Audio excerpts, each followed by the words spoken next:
Alright, sorry I'm a little bit late, but Boruto Manga Chapter 62 dropped earlier this morning on the 20th, but before we jump into it, I just wanted to mention that the person who found the hidden word in the last video was Dizzy Car. There's not going to be a hidden word this video, but probably in the next one, and let's jump straight into it. So, this chapter opens up right where the last one left off. Boruto's kind of confused that the guy monitoring him and Kawaki actually was able to be deceived by Kawaki because he was able to erase his own chakra signature. And as he's trying to get things figured out, we do see Code is on the move towards Kawaki, and Ida's kind of leading him with her Senreigan. I have a video talking about that if you guys want to go check that out. But she's kind of giving directions to exactly where he is because he's now separated from the rest of the village. He's not being protected right now. He's a very easy catch.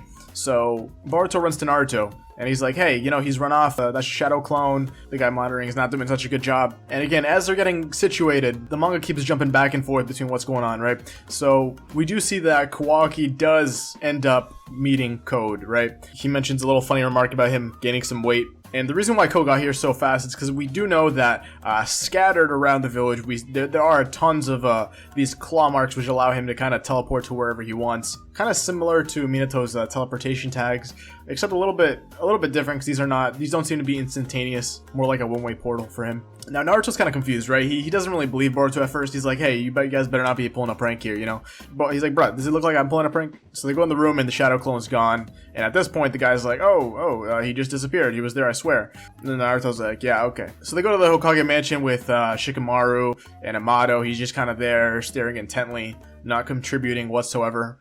He probably knows what's going on, honestly, not gonna lie.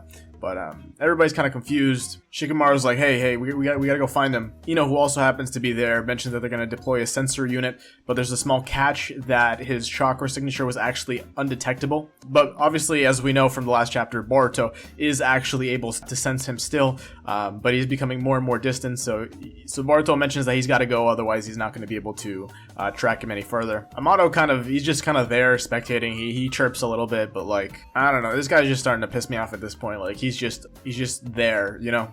Boruto puts on his clothes and he starts heading out, even though Naruto strictly prohibited him from doing so. The only part I don't really get is that if the guys are watching them 24/7 and Kawaki got loose, right?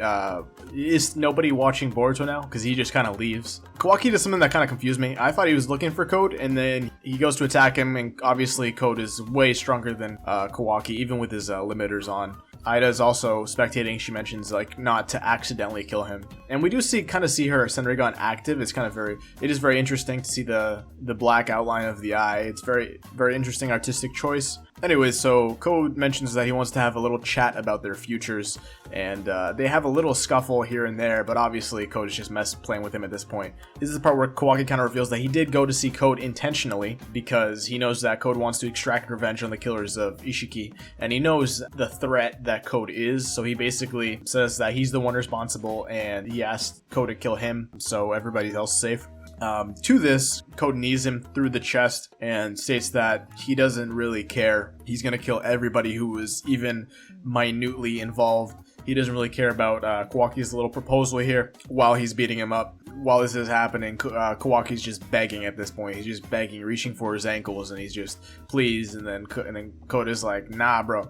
And I think Code was kind of restraining himself here too, because he mentions that somebody does want to see him, which is Ida, and she is in his ear, kind of telling him to kind of settle down. And we do know that her ability is very, very powerful to seduce people. And even so, he's still like, his anger is through the roof. He's very upset. He kind of grabs him by the hair and tells him to get off his knees because he's a former vessel of Ishiki Otsutsuki, and not to grovel his hands, not to defile it by groveling in his hands and knees, you know. Very, very interesting, the obsession that he has over Ishiki Otsutsuki.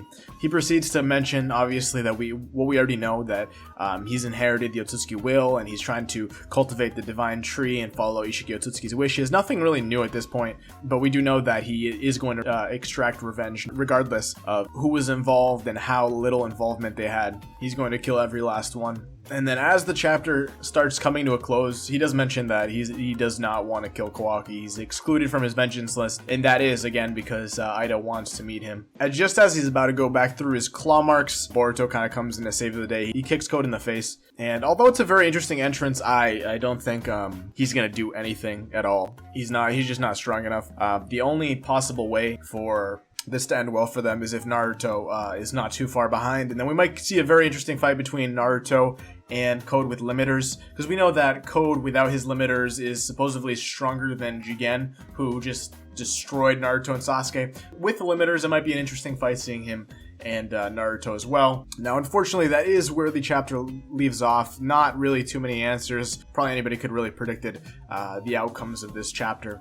But I mean, that's just how it is. They like to keep you in suspense. Now, one thing that is kind of interesting and worthy to note is when he mentions, and I quote, "No matter for how short a time your body was Ishiki's rightful vessel, so don't you dare defile it by groveling in your hands and knees." Now, that part kind of stood out to me a little bit because he's still obsessed with the vessel himself, right? Now, obviously we know that he wants to cultivate the divine tree, and you can do that with either Boruto or Kawaki. But that got me thinking, maybe if Code is so obsessed with Kawaki's body still, what if somehow he was able to reincarnate himself into Kawaki, and that might lead to the scuffle they have later on. But again, there's some plot holes with that. We don't know for certain. We know that the teenage Boruto referred to the Kawaki as Kawaki, not Code.